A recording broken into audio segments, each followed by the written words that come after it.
Hi friends, welcome to వని వంటిల్లు. ఈరోజు మనం బంగాళదుంప ఎగ్ ఉంటే హెల్తీగా ఈజీగా అయిపోయే బ్రేక్ఫాస్ట్ ఇంట్లో చేసేయటానికి ఎలా చేసుకోవాలో చూద్దాం. చూడండి, ఇలా బ్రేక్ఫాస్ట్ చేసి మీరు ఇలా స్లైస్లుగా కోసిస్తే తినడానికి కూడా చాలా బాగుంటుంది. అందరూ ఇష్టంగా కూడా తింటారు. ఇలా కట్ చేసేసుకుని ఈజీగా మనం తినేయచ్చు.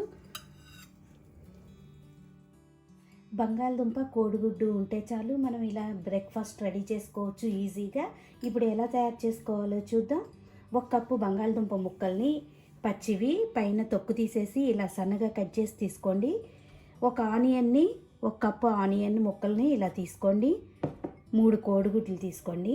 మీ దగ్గర ఉంటే క్యాబేజీ తురుము కూడా వేసుకోవచ్చు 1 కప్పు, లేకపోతే ఈ క్యాబేజీ తురుము స్కిప్ చేసినా పర్వాలేదు. ఇప్పుడు ఎలా చేసుకోవాలో చూద్దాం. స్టవ్ ఆన్ చేసుకుని ఒక బాండీ పెట్టుకోండి. 1 స్పూన్ ఆయిల్ వేసుకోండి.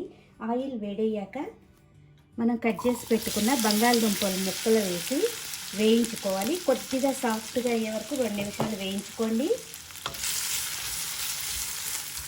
2 నిమిషాలు వేగాక మూత తీసుకుని చూడండి, కొద్దిగా సాఫ్ట్గా అయినాయి బంగాళదుంపలు. ఇప్పుడు దీనిలో ఉల్లిపాయ వేసుకుందాం.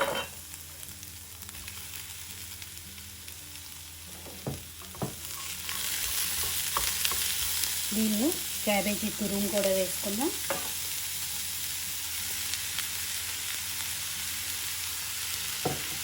దీనిలో ఇప్పుడు 1/2 టీ స్పూన్ ఉప్పు వేసుకోండి.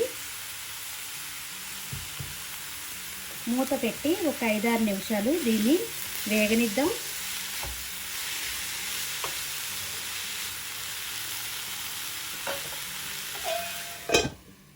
ఐదు నిమిషాలు వేగాక మూత తీసుకుందాం.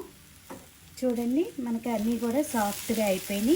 ఇప్పుడు స్టవ్ ఆఫ్ చేసుకుని దీన్ని ఒక ప్లేట్లోకి తీసుకుని పక్కన పెట్టుకోండి. ఇప్పుడు మిక్సింగ్ బౌల్ తీసుకోండి. దానిలో మనం తీసుకునే ఎగ్స్ని పగలగొట్టి వేసుకుందాం.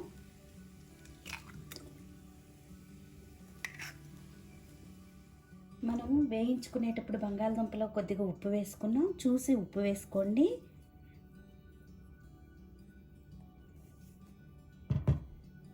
ఇప్పుడు దీనిలో పెప్పర్ పౌడర్ వేసుకుందాం.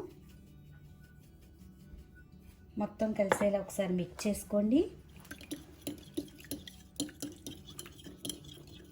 ఇలా కలుపుకున్నాక వేయించుకున్న ఆలుగడ్డను వేసి దీనిలో వేసి కలుపుకోండి. కలుపుకున్న దానిలో మీ దగ్గర ఉంటే కొత్తిమీర కరివేపాకు కూడా వేసుకోవచ్చు, లేకపోతే వదిలేసేయండి, అలాగైనా వేసుకోవచ్చు. మొత్తం ఒకసారి మిక్స్ చేసుకుని ఇప్పుడు స్టవ్ ఆన్ చేసుకోవాలి. ఇప్పుడు ఆమ్లెట్ లాగా వేసుకోవటానికి ఒక బాండీ పెట్టుకోండి. ఇది కొంచెం మందంగా వేసుకోవాలి.